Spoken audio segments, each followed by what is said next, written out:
be absolutely devastating.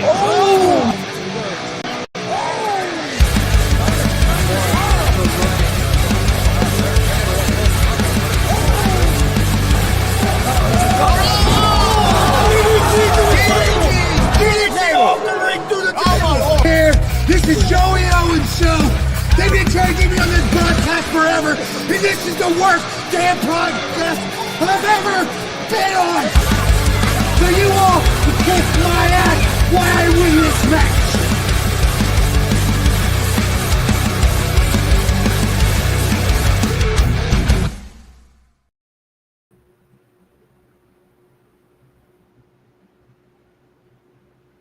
You're muted. All right, what's happening, everybody? Welcome to Facer Hill Pro Wrestling Talk. I'm Chris Gonzalez, joined by Marcus Fine, Tony Gonzalez, and Big Glenn. How's it going, guys? Doing good, but it could be better, unfortunately, with the Hogan news. Yeah, it's been a rough week for a lot of people's childhood heroes or stars and stuff. I mean, we've had three pretty much right in a row, man. So it's been Yep. been a tough week. I saw people posting that they need to put Willie in the bubble wrap. Well, Nelson, yeah. Yep, they said put Willie Nelson in some bubble wrap. I seen that about Ric Flair. I've seen that about Ric Flair too. I see about Ric Flair too. I see Willie Nelson, Ric Flair. Marks, did you get that one thing I sent you that had, I thought was pretty cool? That had Macho Man and Andre and a bunch of people. I got two versions of that. I'll send you the other version. Okay. But yeah, I got two versions of that. Yeah, when Hogan comes to heaven to the pearly gates, all them guys are Piper and all them guys are there. I thought it was pretty neat. Yeah, I like. Speaking of Macho Man, did you all see the Reds figure that I sent you a thing of earlier? Yeah, I did see that. It's pretty That's cool. actually a real figure that you can buy. Yeah, remember, Randy was actually in the Reds Fireman. organization. He was in the Cincinnati Reds organization as a catcher for just a little bit. I think the Cardinals too. Yeah, he was with those two, and I know I saw that. I was like, hey, you can actually buy those because Shotzi, when she left, started getting back on the independent scene lately. She has one of hers as well, of the indie god. So Okay. Yeah, well, I'm sure everybody knows out there that Hulk Hogan passed away today. There have been rumors that he'd been ill. There have been people said no, he wasn't. I don't know if he really had been ill, but they say he died from cardiac arrest. So don't know if it was all of a sudden or if he really had been sick. Unfortunately, he did pass away today. What just before noon, probably around 11:45, or when they announced it, something like that. Maybe 11:30, somewhere around that time. Because I know I got up at 12 and just happened to see it, and then my grandson called me, and then I sent a message to Marcus, and we talked. But yeah, I'm gonna get you guys' feelings on the thing real quick as we get started. And Chris, I'll go to you first. You're not the youngest guy. Probably Glenn's the youngest, but I'll go to you first. Then we'll do Glenn and Marcus and me. What was you asking me? Okay, Jay. Your thoughts on with Hulk Hogan? I know we talked a little bit earlier today. Yeah. I agree with Tanner here.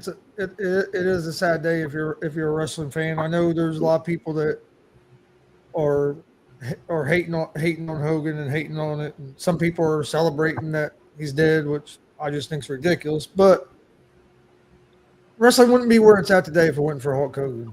I mean,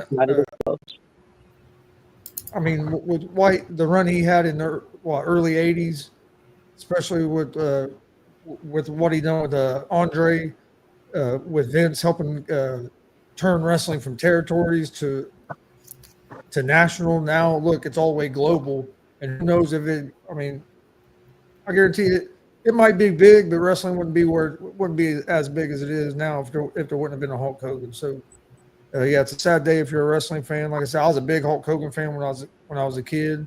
I grew up in the '80s, right in the time where everybody was Hulkamaniacs. I mean, that's how it was in the middle of Hulkamania. So it was never got to watch him live. That kind of sucked. Every time we tried to get, we had tickets where he was going to be at a show, something happened, he was hurt or something.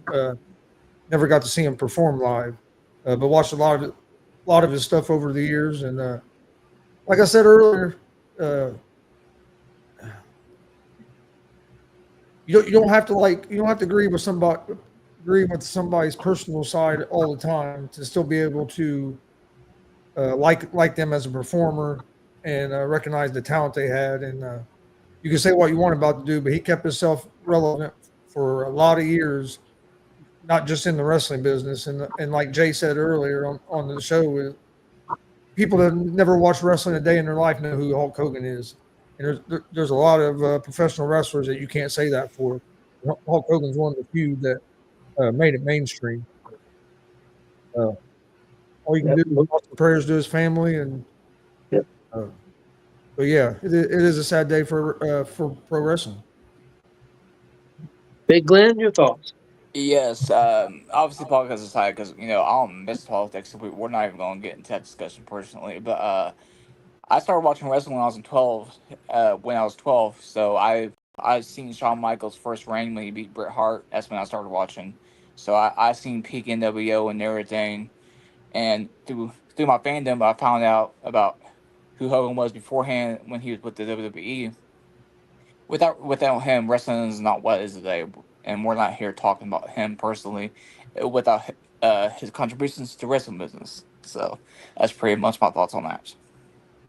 I'm gonna go next, Marcus. I'll let you go last because I know you're probably the biggest Hulkster fan of the four of us, and I was a pretty big one. And remember first seeing him. It could have been '79. Well, I seen him in the magazines first, wrestling magazines. Where I seen him first, and then I seen him coming on Channel 4 on AWA TV. I seen him, and I thought he was good and everything. And then all of a sudden, he pops up in WWF at the time and beats the Iron Sheik. That's one of the biggest moments in history. And just took off from there. WrestleMania, and then of course WrestleMania 2 was a flop, and then WrestleMania 3. Honestly, guys, WrestleMania 1 was a success. 2 was a flop. 3 was the key. If three flops, WWE might have been done. I mean, who knows? And of course, that was what happened with that. But the thing about Hogan is that not only did he do this once, he did it twice. I mean, he was big in the '80s, and then he turned around and did it in the late '90s again with the NWO and with other guys. I'm not saying he was the only one, but he took the wrestling world by storm twice, and that's unheard of. I mean, I think I'm not saying he's the greatest wrestler of all time. He's probably the greatest superstar of all time. I mean, when you stop and think what he did for the business, people are making money now. Was he a perfect person? No.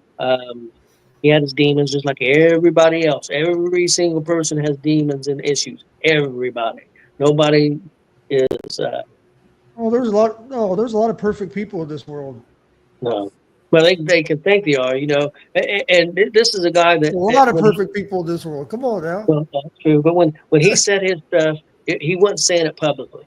And a person's got a right to think the way he want to think. And he could have been upset. He could have been whatever. I'm not going to make excuses for him. That could have been how he felt. You can't change how the person felt at that time. I don't know if he felt that way at the time of his passing. It's just the way things are.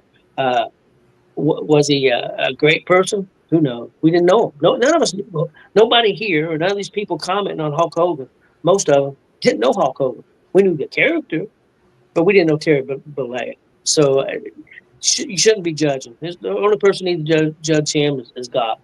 And all these people saying these hateful things, they're going to be judged by God. So. Yep, Hulk Hogan is a character. So yeah. Yeah, as we all will be. So that's pretty much all I got to say. Marcus? All right. Well, I'm going to be a little bit here. Okay. Take your time. I got page after page after page. But first thing, you guys already hit on this, but I already wrote out this little bit of thing here because I've been reading stuff on the internet, and some of that just makes me sad, that the hate that's out there right now. But basically, I respect your feelings and your opinions, so please respect mine. If mine doesn't agree with yours, I'm sorry, but I respect yours, respect mine. Plain and simple. I was a Hogan fan. I lived literally through the birth of Hulk Hogan. I was a Dick the Bruiser fan. I was there the day Hogan won. Well, I wish I was there, but I was I lived that time frame. That was my high school years. Hogan becoming champ, Hogan WrestleMania 3. I was out of school, but I was a junior in high school for WrestleMania 1. I was a senior in high school for WrestleMania 2. I lived that. So, unlike Chris, poor guy, I think I seen him 8 times in person. I seen him wrestle That's Adrian. about how many times I was supposed to see him. Yeah. I think I got them all. The first live WWE event, which is coming up on 39 years here next month. I seen him wrestle Adrian Adonis. I seen him wrestle Paul Orndorff. I seen him wrestle Sergeant Slaughter in a Desert Storm match. I seen him wrestle Earthquake in a stretcher match. I seen him wrestle with Beefcake against Money Incorporated the night before he lost the title to Yokozuna and that crooked camera guy. They were in Indy the night before that SummerSlam. I seen him wrestle Killer Khan at the State Fair. I seen him wrestle One Man Gang.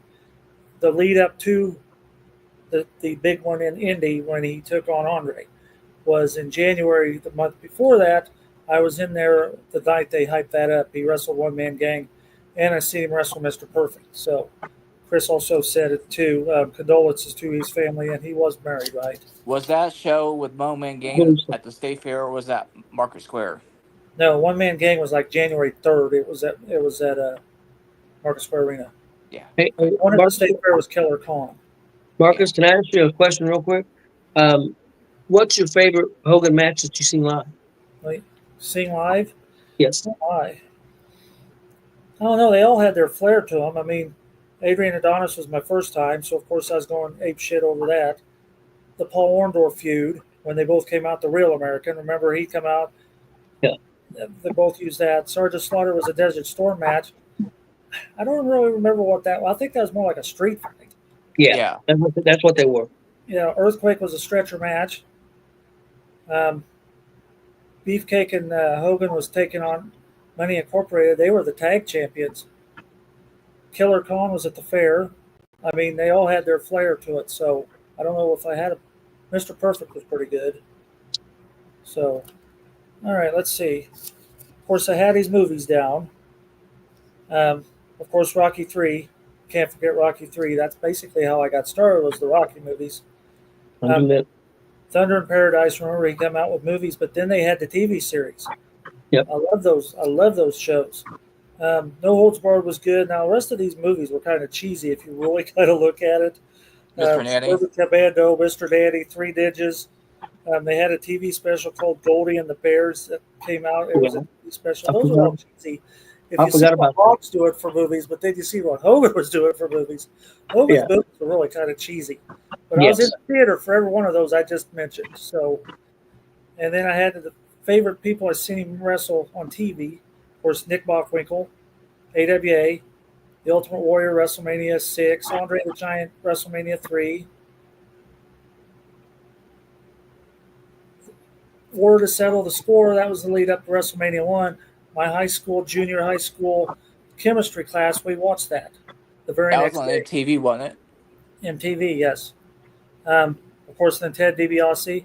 I also had Stan Hansen, Japan. If you look up Hogan in Japan and Stan Hansen, those things were classic. Yep. And then, of course, Bash at the Beach, The Rock. So I think I got everything I had on here. But, yeah, I was shocked. Like I said, my phone started out, I've been talking to referee Alex Zander this morning. And then about an hour later, he PM'd me and told me, well, Hogan just passed. And then my phone just went nuts. I mean, Glenn was second in the door. And Tony, you were like 15th in the door. That tells you how bad my phone was going between PM's phone calls and text messages. So, it's a sad day, especially for us Hogan folks. Yeah, hopefully our wrestling friend, first of all, and also met him through wrestling. Vinny Chetty's doing better. He's having a rough was day. looking rough via his Facebook status. Yeah, he's having a hard time with this. And so I heard Timmy Jackson was having it rough today too. I mean, it hit hard. This one hit hard. Yep. Yeah. I On top of the Aussie stuff, so. Yeah. Yeah, that's for sure. Did you see, Marcus? I sent you the one with about interview with Ted DiBiase or the what Yes. See, I didn't know that. I didn't know that Ted DiBiase was the one that broke Hogan in when Vince Senior brought him and said, "Hey, he's going to be a big star. I need you to work with him." And then Hogan told him, "Thank you." And then when Hogan got into WWE with Vince Jr. and got so big, he's the one who brought DiBiase in, and he made sure DiBiase became a big star too and took care of DiBiase. So I thought that was pretty cool because I did not know that. And did you see the Ric Flair? I mean, Ric Flair did what I thought. Ric Flair got really emotional. Yeah, he was And I on. knew he would. I knew he would. He was So- on Busted Open. Busted Open did a 2-hour special, and I know Flair was one of the guests on it. I'm gonna have to check that out.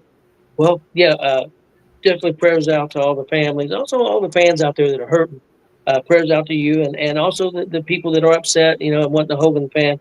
You know, remember he's got family and stuff before you make some of your comments. You know, try to go a little easy. I mean, I'm not telling you how to feel. I'm not that position. I would never do that. But remember, there are other people out there. You know that maybe you should think of too. Well, get off my soapbox here. And we'll get started. The first thing I was going to start with was a TNA Slammiversary review, and I watched this show Slammiversary this past Sunday.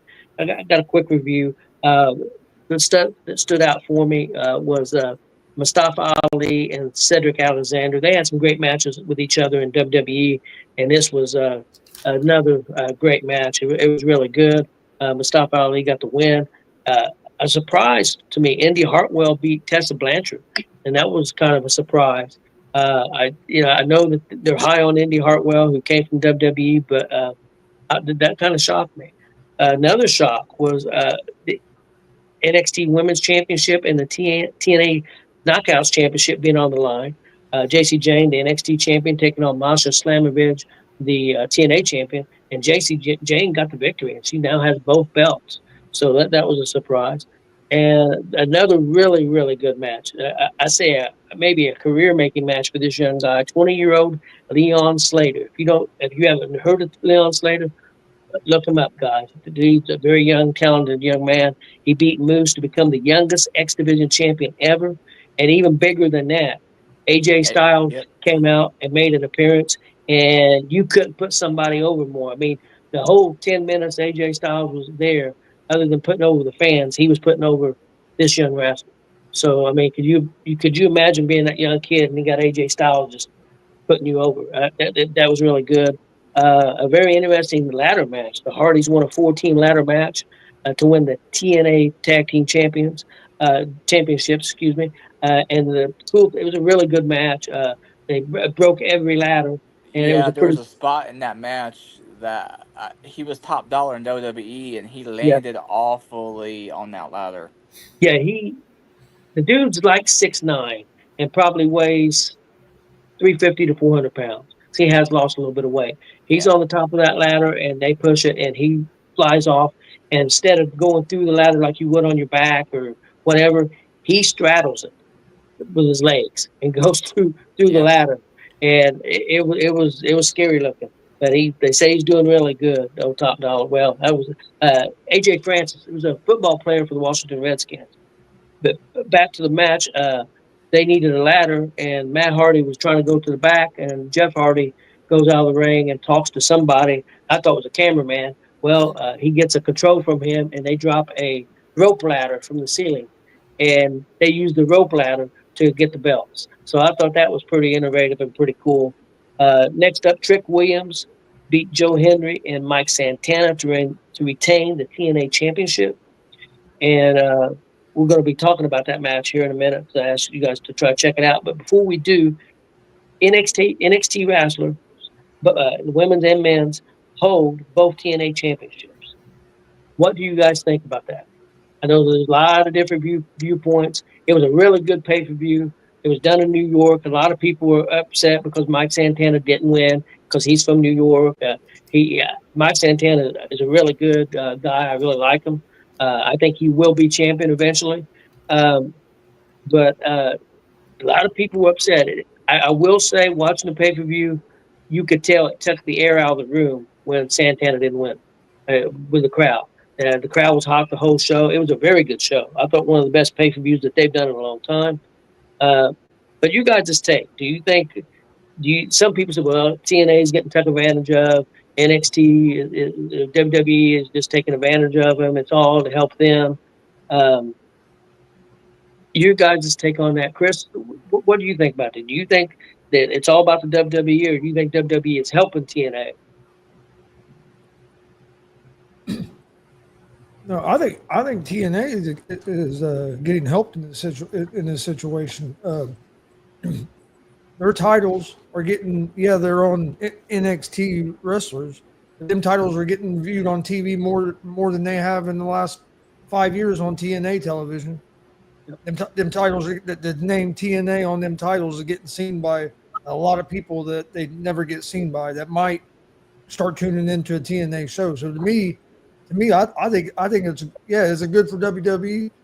Some are because they're getting some of this talent from TNA onto their NXT shows and stuff. But I think TNA is getting the bigger rub because the name is getting seen on the WWE platform, and there's a lot more people that watch that WWE platform than watch the television station that TNA is on. So, to me, I think it's a good thing for TNA. Glenn. I enjoy it. Like it's something similar to what Chris was saying. Having the TNA titles on NXT talent is amazing because it gets their title on local, national TV, not on pay TV, national local TV on your antenna, CW network, obviously. So it's amazing to see talent to have that. But on the Mike Santana thing, his time in the sun will come. I think our president, Mr. Jeremy Hadley, made a comment about Santana's love for the business when he was coming out on NXT a week or two ago, and I left him a comment on it, and it was.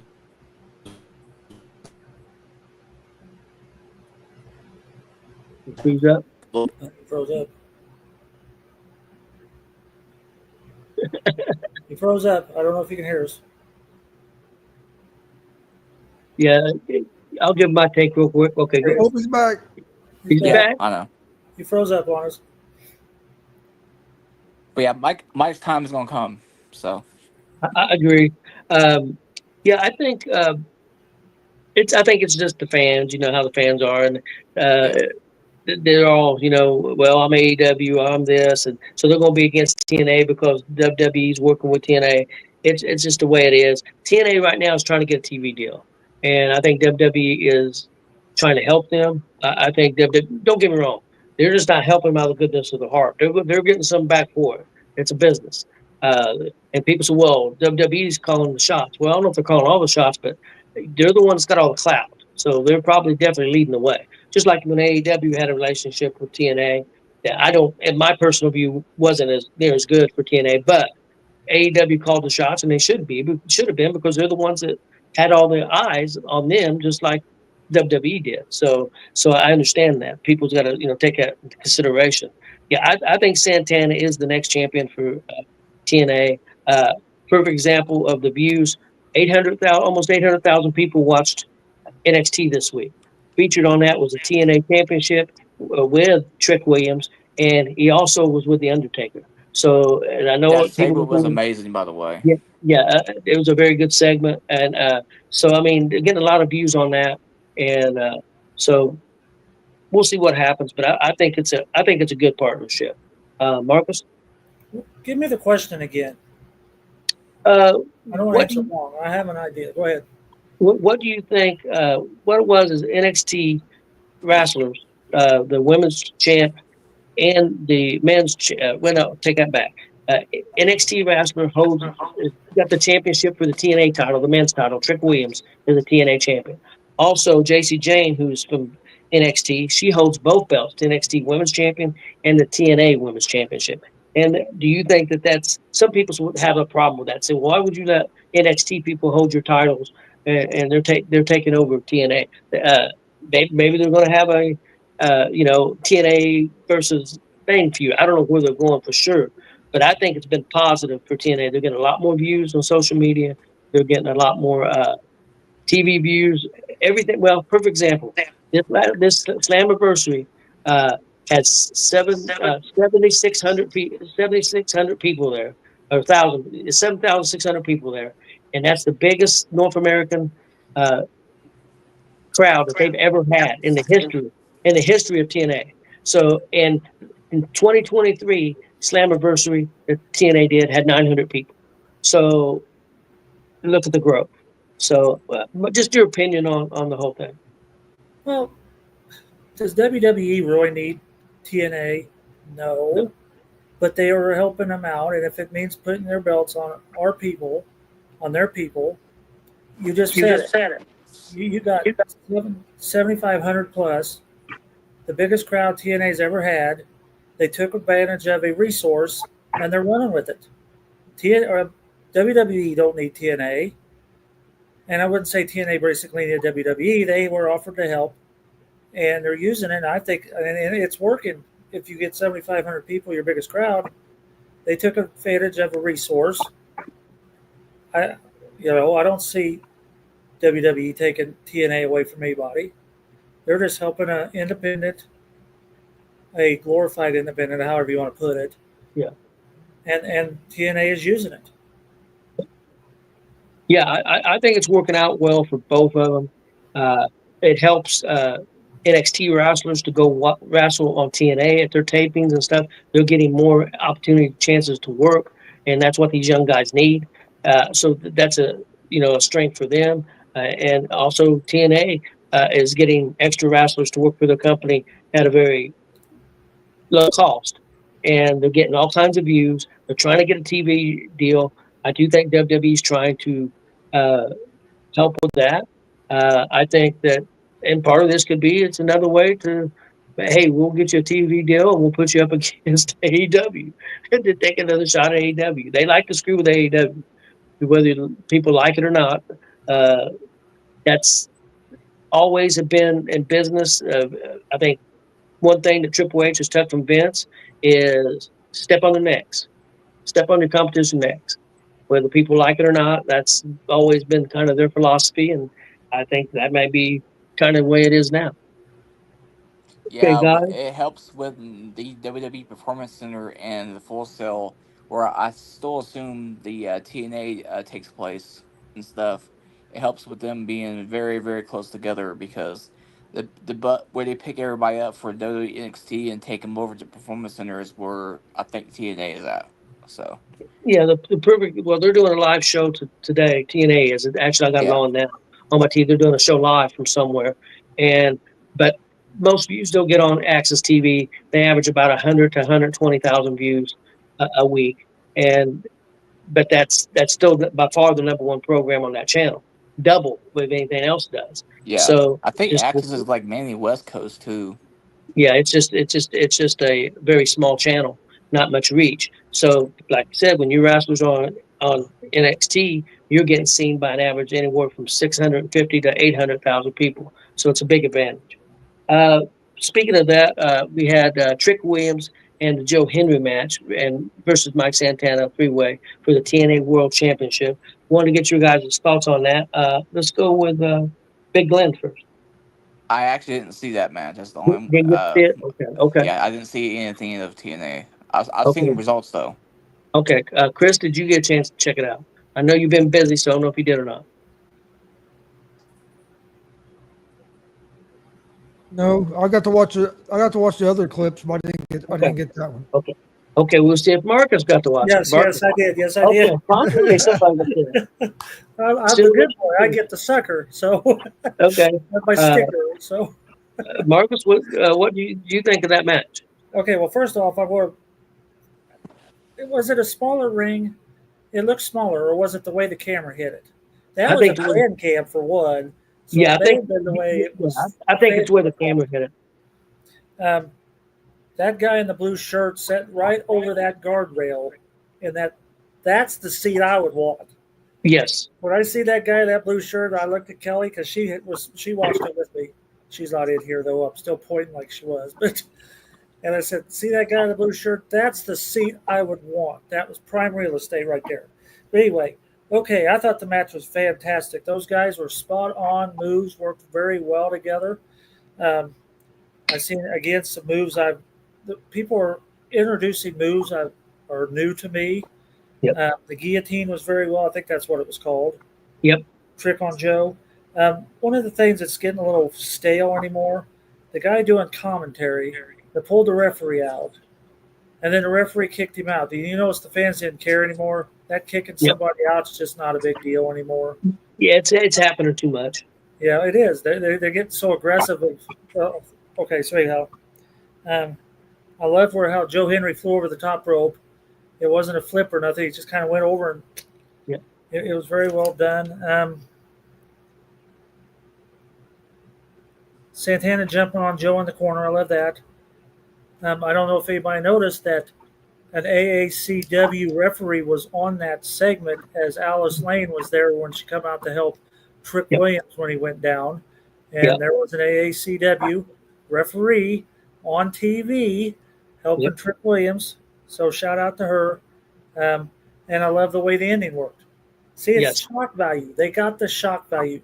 Did Santana win? No. Trick Williams won by shocking everybody in the arena because he snuck in there and took it. So Yeah, I heard some complaints about the ending, but that's a chicken shit heel. I mean, it's also the smart heel. Trick Williams is a heel now. People's got to understand that, and that's the way heels win. And I loved it. I thought it was very well done. Did it maybe take the air out of the people? I listened to Busted Open. There's a lot of people that called in. It was at the show, loved the show, but didn't like the ending. But I thought it was a great ending because it's a story. I mean, it's a great story, and that's what you want. Yeah, you may have had a great moment of Santana 1, but it may be a bigger moment at Bound for Glory in October, and they're hoping to break that record. They're hoping to get 10,000 people. They're getting an arena with about 11,000. So they're hoping to have 10,000 people at Bound for Glory. And that's in October. So I enjoyed the match. I thought it was pretty good. It wasn't the best match on the pay-per-view, but I still thought it was very well done. Next up, AEW. Last night we had Tony Storm versus Billy Starks. Billy Starks, somebody who wrestled a lot here in Indiana. Very young lady, very good wrestler, I believe. I think she's only around 20, 21 years old. I think she's going to be a big star. And Chris, did you get to see that one?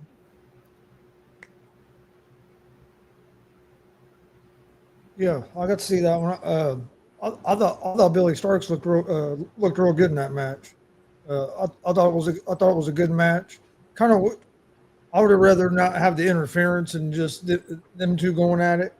But I understand, hey, AEW is actually doing a storyline, so I can't bitch too much. Yeah. So I understand the story part of it, but I think just them two going at it would have been nice to see. But yeah, I mean, I've seen Billy before and she's been good, but I thought she looked real good in that match. Yeah, I agree too. I really liked the match. I thought Billy did pretty well. I think she was a little limited because she was doing more character work than just a match. Like you said, she can really go probably better than what she did, but it was more to put over the feud that because she's considered a minion of the other wrestlers. So I enjoyed it. Marcus, your take? okay, I'm going to go off script here again. I love that venue. Yes. Man, I love that venue.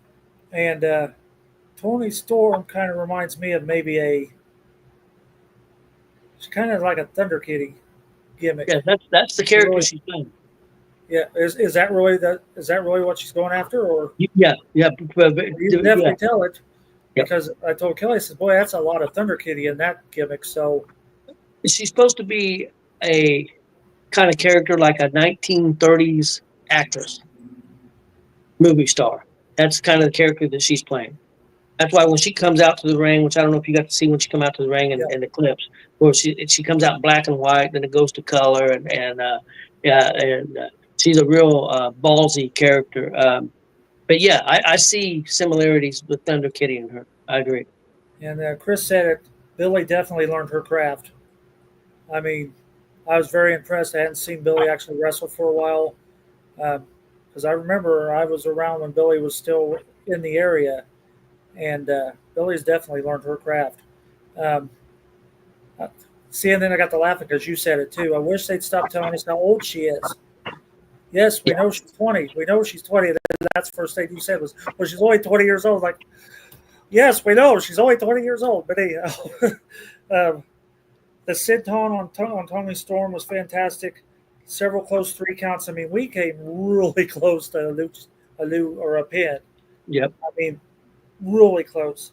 But I thought it was funny that she threw the referee out, then attacked Tony, but then you didn't have a referee to make this count. It's like, well, you're the one that threw her out. It's like, Yeah. But yeah, and those damn spears. Okay, everybody, learn a new move. Yeah, I agree. Everybody in their damn spears. Anyway, but Spears are anyway, super cool. yes, I thought the match was fantastic. Billy Starks has really come a long way. She of course, she's learned her craft very well. So I'm happy to know who Hey, she Mark. is. Was there when she learned to do that. So Hey, Marcus, how old is Billy Starks? 20 or something like that is what I heard. But see, I've known her since she's 15. Yeah. So Yeah, if she's not a champion, I think I met her. She was 18, 17 or 18. if she's not a champion in AEW, world champion in the next 2 years, AEW is dropping the ball. oh yeah, If she's not a champion in 2 years, they're dropping the ball. Big Glenn, did you get to see the Tony Storm Billy Starks match? I did not, but I do have an opinion on Billy. She's future wrestling prodigy, so she's going to be champion eventually. Whether or not Tony figures out one now or not, that's on him. But yeah, amazing talent. She is amazing talent. I'll say that. The next thing we had, guys, was from SmackDown. The John Cena refuses to sign the contract, and the contract signed him with Cody Rhodes, and then things get a little crazy from there. Marcus, I'll go to you first, and what you thought of this contract signing on SmackDown. I'm loving the fact that because the first thing I'm thinking is, why in the hell is that damn table so long? Because they're sitting on there. You could have had a farmer's banquet meal going on there with 400 people sitting around that table. Yeah. Until they put him through it, then I realized why that table was so damn long. But I loved it. The only thing is, though, if you want to get right down to it, John Cena did not sign that contract. There's no legal there if you really want to get down to it. But it was very well done. I loved it. So I like the fact that Cena coming, I'm sorry, but I'm not going to be at SummerSlam. I've really got to take time off. And I'm sorry. It's like this Cena character. I've never been a Cena fan until now. And there's a lot of people. Character, I'm loving it. And there's a lot of people that don't like the character. And then people say, well, why would he say that? He's been a chicken shit heel, guys. In that moment, that's what he was going for. He was trying to be the chicken shit heel. I think some people's never watched wrestling before. I don't know. Or they don't understand it, or they just want things the way they want it. And if it's not the way they want it, then it's no good. Maybe that's what it is. Exactly. Yeah. When what they want, it's no good. Yeah. Chris, what's your thoughts? I got one more real quick. I also okay, like how he kicked the title out of Cena's hand, and then he caught it. Yeah. I mean, you couldn't have got that spot to fit, to be spot on and work out. They couldn't have done that again, I bet. But how he caught it, and the timing was beautiful. So, all right, Chris, you're up. No, I agree with Marcus. I thought it was real well done, and I've told you I've been loving this hill run with for Cena. Kind of wish he had turned heel a little sooner, but no, I like it. I thought it was well done. Big Glenn? John Cena needs to contact Luca Crucifino from NXT because he has a lawyer degree. Yeah. So, and he didn't sign that contract, so there might be something going on with that, but we'll find out in time. I do think that we get a double turn at SummerSlam. People are saying that. Some people think Cena's coming out of SummerSlam is going to be a good guy, and Cody is going to turn and be the bad guy. He's going to be Homelander Cody. Because there are photos online of they're saying that the glasses that Cody had on are some that The Rock had wore, and also he had a watch. A watch. The watch that The Rock had gave him or tried to bribe him with, and he had it on. Now, whether that's them trying to throw us off, whether that's true, I don't know, and I guess we'll find out. I mean, I'm looking forward to finding out, and I like the fact that they made that a street fight. Yes. Where, you see where Karrion Kross mentioned something about Cody's their turn, or something about it on Twitter? No, I didn't. There was like a cryptic tweet, and everybody was picking up on it, and like Karrion Cross put something out, then Scarlett put something out. So yeah, or something like that, you know. So But yeah, it's going to be. I'm really looking forward to SummerSlam. They got 10 matches announced, but we'll go on that next week.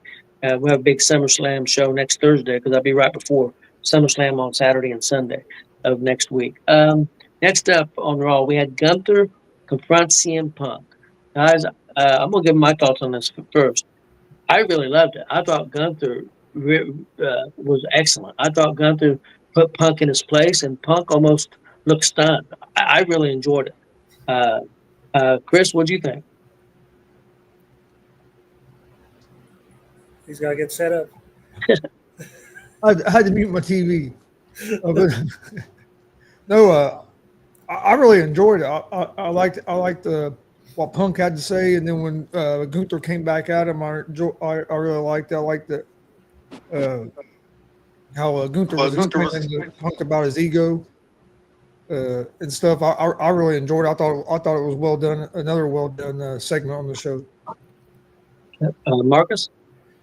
Okay, here we go with this going off script. I like the fact that Slim Jims has now upgraded from tables to ring canvases, but anyhow. I loved it. I loved the stare down.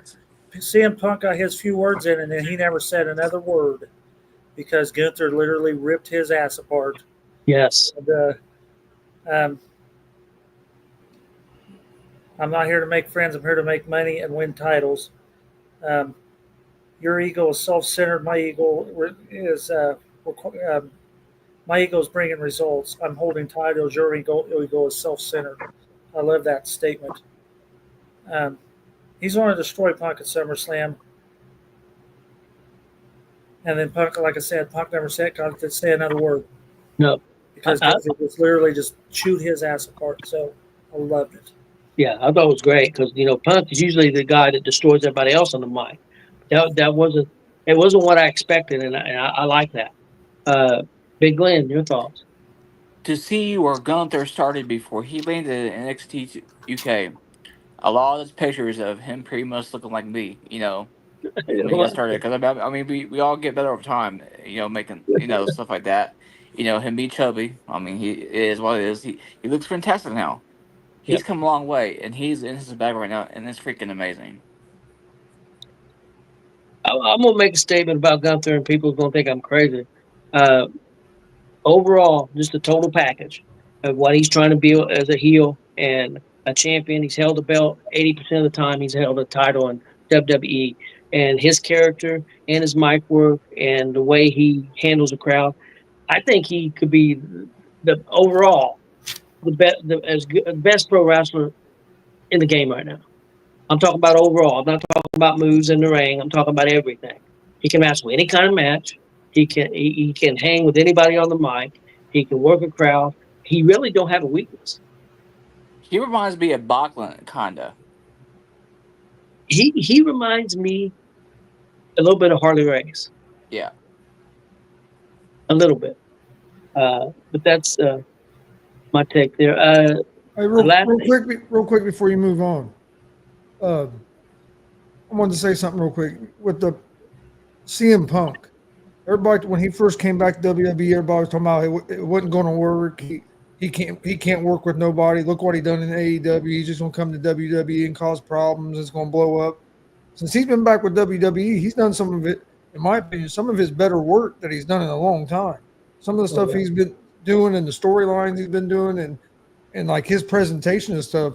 I think Punk's been doing some of his best work, and some of these people need to give him some credit because everybody thought this was just going to be a circus that was going to blow up, and it's been opposite of that. Yeah, I agree. I've seen an interesting take on CM Punk. See what you guys think about this. Some people think that he had a deal lined up before he went to AEW with WWE and Vince.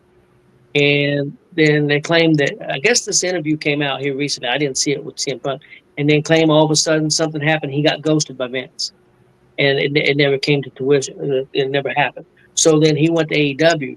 And a lot of people feel like he went to AEW to try to prove himself because his goal all along was to be back in WWE. Period. He knew that's where he could make money and that's where he could be successful. So he went to AEW hoping things would work out, and then he didn't realize the circus he was getting into. Do you think that that's possible? Do you think that his goal all along was to get back to WWE? I'll go ahead and go first. I'll say heck, obviously yes. And then when he seen that Jungle Boy situation happen, he's like, I need to get the heck out of here. Yeah, I think it was as well, and that story makes sense because if you listen to a lot of the reports that was coming out about Vince, I mean, Vince ghosting somebody wouldn't surprise me. Hell, he was ripping up scripts and changing them right at the last second because he would forget that he had done this and done that. So, hell, Vince could have very easily had a meeting scheduled or something and forgot about it or just changed his mind and said fuck it. So, but yeah, I think Punk knew that the best place for him was WWE, but he had to. The way he left, he had to figure out a way to get back in the right time, and since he's been back, like I said, I think he's doing some of his better work. But I do think he got paid a boatload of money with AEW. I think AEW probably overpaid for him. I think he's probably making more money in AEW than he's making with WWE right now. I don't know about with the shirt sales and all that stuff, but just contract wise, I'll guarantee you Tony Khan paid him whatever CM Punk asked because he was such a CM Punk mark. Marcus, do you have any views on that? No, I agree with what you guys are saying. Vince McMahon ghosted him. Yep. CM Punk found a way to stay in the national spotlight to continue to hone his craft. I agree with Chris. He has done a lot since he's been back to WWE without really doing a lot of anything, if you think about it. Yeah. I mean, his presence alone is building these storylines, and he's really not doing anything. No. He's wrestling basic matches. Yeah, Chris said that. It's like, you're right. He is getting these stories to work, and he ain't really doing anything. He's using they're using psychology. They're using, Wrestling 101, and look how much it's working. So, yeah. One thing real quick I did want to touch on before we go to the Roman thing, since we mentioned Vince. I did say Vince put out a very nice statement today about Hulk Hogan and the passing of Hulk Hogan. So I thought that was cool, Vince, to realize he knows that, hey, without Hulk Hogan, there may not be a Vince McMahon, and, same way. Without Hulk Hogan, there may not have been, both ways. It went both ways. So they need each other. Without Hogan, we wouldn't probably be doing this right now. I hate to say that. This would be a whole different world. True. And then also, without Vince, Hogan wouldn't be Warrior. So, I mean, it really, is just a perfect match. Yeah. Well, Roman Reigns and Jey Uso take down Braun Breaker and Bronson Reed. Pretty interesting segment. I'm going to be interested to see what you guys think of Braun Breaker, how he did on the mic. I've heard some interesting stuff on that. Big Glenn, we'll go to you first. Braun's been getting it figured out. Obviously, he has the athletic ability, but his mic work has to improve, and you can tell that he's been putting in the work. The Roman thing and the Jey Uso stuff was pretty awesome. I like how after the show, where at the end of it, whatever, Jay got Roman to do the yeet thing. So yeah, after the show, yeah. Chris, your thoughts? He's got mute, not mute. I liked it. My only was people complaining about Breaker on the mic or something, because I didn't think Breaker was bad. My only criticism of really him on the mic during that segment was I thought there was times where he needed to slow down a little bit. I think there was parts of it where it felt like he was rushing it a little bit. He was a little too fast. I think if he had slowed the pace down just a tad, his cadence. That was basically my only criticism of it. I thought it was pretty good, but I feel like he was moving maybe a beat too fast. You know why? There's something that came to my mind why that may happen sometimes with wrestlers, especially in WWE, especially if they're not real good at coming up with stuff themselves and they get a script.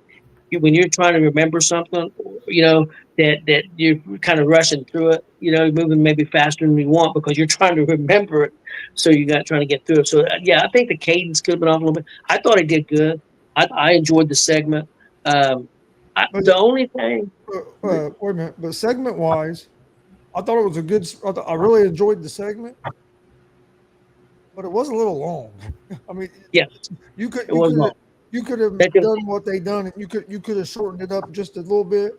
I love that Heyman was trying to get Roman and the team back up with them at the beginning. I Yeah, thought that yeah. was hilarious. Like I enjoyed it, but I did think it was a tad long. Yeah, it was 1948 in time. You could have cut 4 or 5 minutes off that easy, in my opinion. What the thing that stood out to me, I don't know if you guys noticed it, was we've seen Roman turn and he's been on the good guys team and stuff, but he's never really he never changed his character much, and that this time he really put over the crowd. So I really think he's leaning into the babyface this time. That's something he didn't do before. Yeah, he didn't say acknowledge me, but he said the reason is that he's where he's at and was because of Jay and all this, not because of Heyman and also the fans. He didn't do that before. He never put over the fans before. So I think he's really leaning into the baby face. Did you guys notice that? Absolutely. I definitely noticed that. Yeah. But yeah, I enjoyed the segment. Marcus. Okay, well, I thought it was funny you said that because the first thing I put on here was Roman still came out in heel mode. I thought he still looked like he was in heel mode. Yeah. And then you're right. Then he did change. I love Paul Heyman, another character of Paul Heyman. I mean, because now he's the pissed off Paul Heyman. That's what I wrote down, the pissed off Paul Heyman.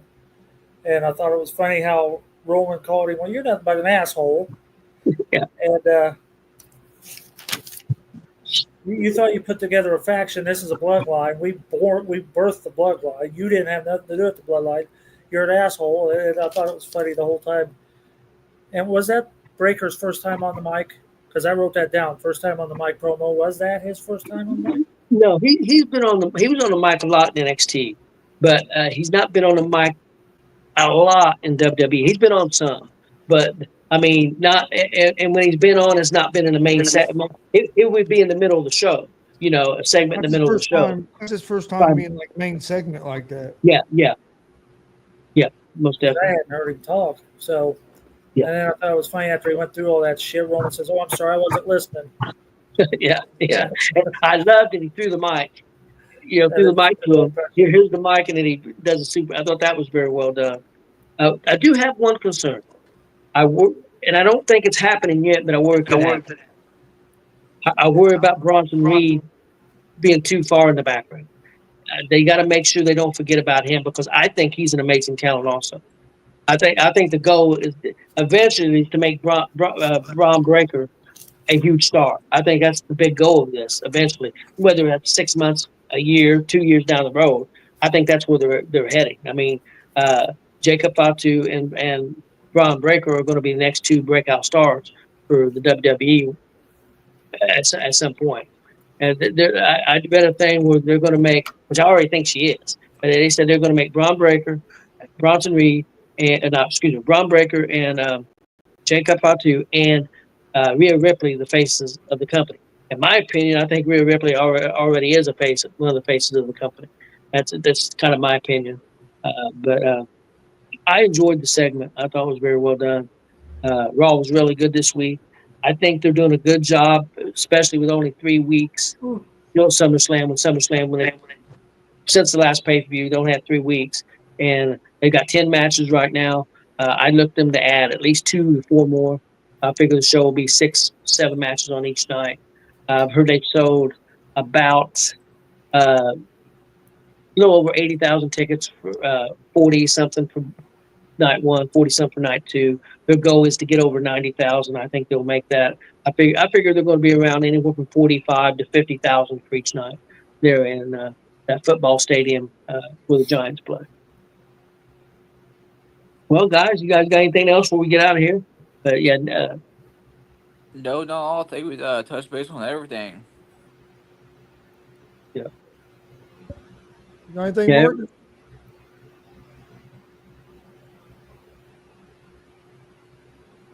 I don't think I heard you.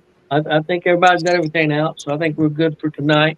Yeah, next week we'll hit SummerSlam real hard, give our predictions. Be a big Either did- SummerSlam. He either didn't hear me or he just said fuck you. One of the two. I don't know. I'll say Marcus like Yokozuna used to call Undertaker I, Marcus. was, I think Marcus. Marcus might have froze. He may have. No, he's moving. Oh, He just ain't paying no attention to you, Chris. He's got you. He's What ignoring did me. he ask? I must have missed it. I figured that's what he's doing. What did I miss? He asked you if you had anything else. No, I do not. I didn't hear it. Evidently, I didn't hear it. Okay. He had you muted, Chris. He had you muted. I'm tired of his ass. He muted you. Sorry, I didn't know you was talking to me. Oh no, no problem. Well, Marvin, Brandon, where you live is pouring down where I'm at. It could be. you say it's raining? Yeah, Shit. Well, hang it's on, here. man. It's Yeah. raining hard here. Fuck, I hope it ain't raining out here because my windows are probably down. But okay. But anyway, hope it- Chris, I would not expect anything less from you. Your window's always down. Hey, He about to go run out there right now. it's fucking 100 degrees outside. Marvin was asking the other day about putting a drink on top of his car and forgetting about it. Shit. Getting Hey, all we've wet. all done that, Chris. I've done that many times in the past. Yeah, I wore about half a Mountain Dew. Well, I've never had it coming on me, but I have had it on the up on the hood. Yeah. But we appreciate everybody watching. Please hit that subscribe button on YouTube at Gonzo Sports Room. Like and follow Facebook, Twitch, X, Instagram, all at Gonzo Sports Room as well. And we'll see you guys next Thursday.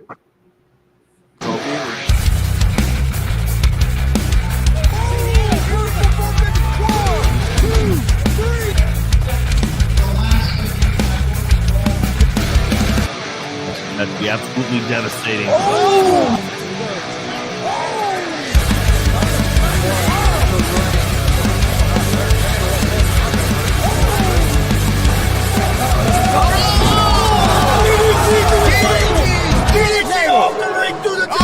Here, this is Joey Owens show. They've been trying to get me on this broadcast forever, and this is the worst damn podcast I've ever been on.